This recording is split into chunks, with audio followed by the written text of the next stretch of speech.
to the demonstration of the Dell EMC validated system for virtualization.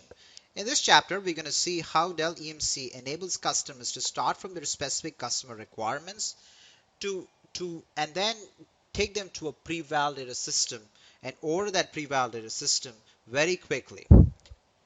One of the top three goals of validated system for virtualization is to really enable market-leading flexibility for customers when it comes to buying converged systems.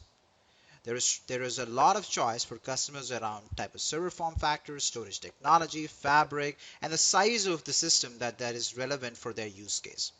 In order to deliver this, Dell EMC has created an internal sales tool called System Builder that allows Dell EMC sales reps to capture specific customer requirements and let the tool analyze those requirements and come back with a recommendation that is grounded and bounded by best practices and testing and validation that our engineering team does in our labs. So when you come to a Dell EMC rep for a validated system, the place they're going to start with is the System Builder.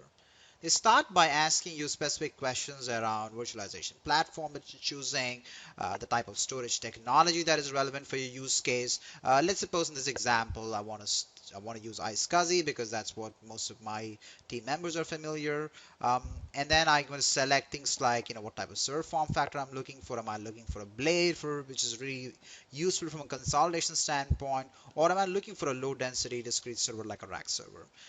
In this example, I'm going to make a selection of rack servers, and also I can provide my workload requirements either by selecting the amount of VMs across a profile of that is actually inputted, or you can input your own custom VMs that you actually use.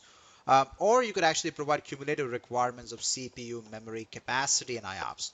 So there are multiple ways in which you can actually provide workload-specific requirements into the System Builder as you work with your Dell EMC sales rep.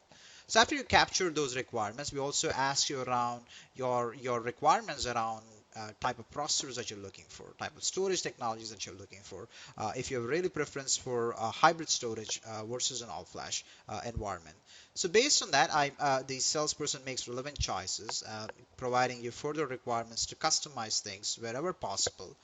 And as they go through this interview process, it also brings up new possibilities for you from a customer standpoint, whether it's with respect to putting together a data protection strategy, or whether it's trying to extend the capabilities of your management framework to including new age monitoring tools like Virtualization operations, or basically buying VMware licenses as part of the system so that Dell EMC can provide a full end-to-end support model both across software and hardware.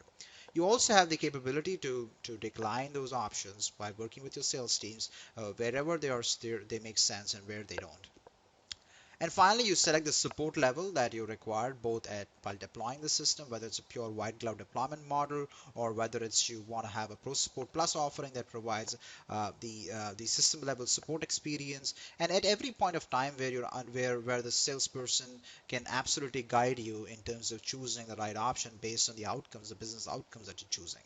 So once I captured all of those requirements over an interview process, System Builder now is going to go process all of these inputs using the algorithms that were designed by our engineering team based on best practices, based on testing and validation that they actually do in the lab to ensure that you have there is enough bandwidth from a networking perspective, making sure that there are the relevant best practices are actually captured, and finally it provides you a recommendation of the system. It also provides relevant documentation for our sales teams to actually provide that over to you so that you can further understand, do a deeper dive in the architecture.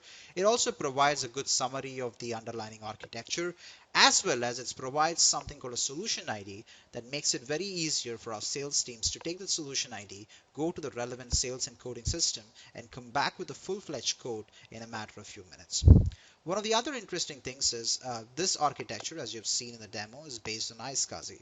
Now, for example, for any reason you want to see what it is like to do with vSAN, you can always start over, and next time when you actually select the storage platform, you would select software-defined storage instead of iSCSI. So I'm going to still select VMware, but I'm going to select software-defined storage, and this time it's going to come back and tell me that the validation that has been done for vSAN is just based on rack mount servers. So it's going to only show me rack mount servers rather than blades.